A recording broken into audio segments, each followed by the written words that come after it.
విజయవాడ ప్రకాశం బ్యారేజీ గేట్ల వద్ద అడ్డుపడిన బోట్లను తొలగించేందుకు నిపుణులు శ్రమిస్తున్నారు. 10 మందితో కూడిన డైవింగ్ టీం నదిలోకి దిగి పడవలను ముక్కలుగా చేస్తున్నారు. బోట్లు దృఢంగా ఉండటంతో ఉదయం నుంచి కొంతమేర మాత్రమే కట్ చేయగలిగారు.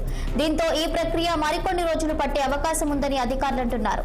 తొలుత బోట్లను క్రెయిన్ ద్వారా లిఫ్ట్ చేయాలని ప్రయత్నించినా సాధ్యపడలేదు.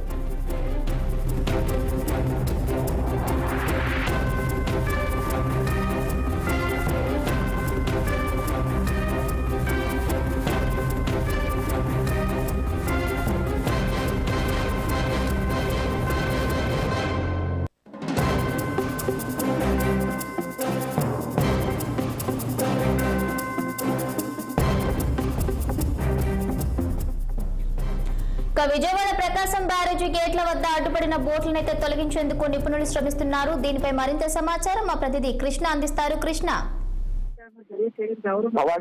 గత 3 రోజుల నుంచి కూడా విజయవాడ ఏదైతే బోట్లు 67, 68, 69 గేట్లకి ఢీకొన్నటువంటి ఏదైతే బోట్లు ఉన్నాయో ఈ బోట్లను అయితే 3 రోజుల నుంచి రెస్క్యూ అయితే పెద్ద ఎత్తున అయితే శ్రమిస్తుంది. కానీ ఆ ప్లాన్ ఏ మాత్రం ఇప్పటి వరకు వర్కౌట్ కాకపోవటం వల్ల ప్లాన్ బి అయితే అధికారులు అయితే నిన్నటి నుంచి వర్కౌట్ చేస్తారు. ఏదైతే ఆ డైవింగ్ టీమ్ ను కూడా విశాఖపట్నం నుంచి తెప్పించి ఒక కట్టర్లతో గ్యాస్ కట్టర్లతో నిన్నటి నుంచి కూడా దాదాపుగా బోట్లను సెట్ చేసే పనులు అయితే నిమగ్నం అన్నట్టు తెలుస్తుంది.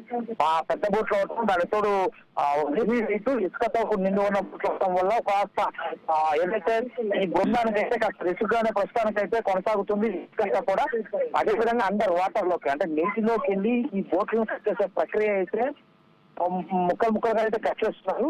ఇంకా టైం అయితే పడుతుంది. అంటే రోజులు ఈ యొక్క ప్రక్రియ మొత్తం అయితే పూర్తి అయ్యేటట్లయితే మనకు ప్రస్తుతానికి అయితే కనిపించట్లేదు.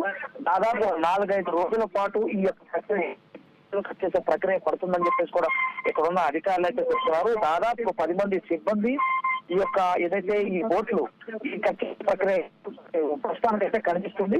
దాదాపుగా మరొక 3 రోజుల నుంచి 4 రోజులు ఈ కట్ చేసి వెలిగి చేయడానికి టైం పడుతుందని చెప్పేసి కూడా ఇక్కడ ఉన్న అధికారులు అయితే మనం చెప్తున్నారు. ఏది ఏమైనప్పటికీ ఈ బోట్లు హెవీ బోట్లు అవటం దాదాపు దీంతో పాటు ఒక 50 టన్స్ లిఫ్ట్ చేశాక ట్రైన్లు వచ్చినా కూడా ఈ బోట్లని ఒక అందులో కూడా కనిపించలేని పరిస్థితి అయితే నెలకొంది. కానీ నిన్నటి నుంచి అయితే ఒకంత పనిలో అయితే కొనసాగుతున్నట్లు తెలుస్తుంది. బోట్లు కట్ చేసి చిన్న బిట్లుగా కట్ చేసి వాటన్నిటిని బయటకు తీయాలి అని చెప్పేసి ఈ నేపథ్యంలో కొనసాగుతున్నట్లు మనకు ప్రధానంగా తెలుస్తుంది.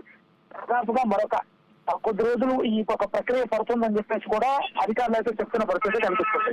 Okay, thank you Krishna, thank you for the updates.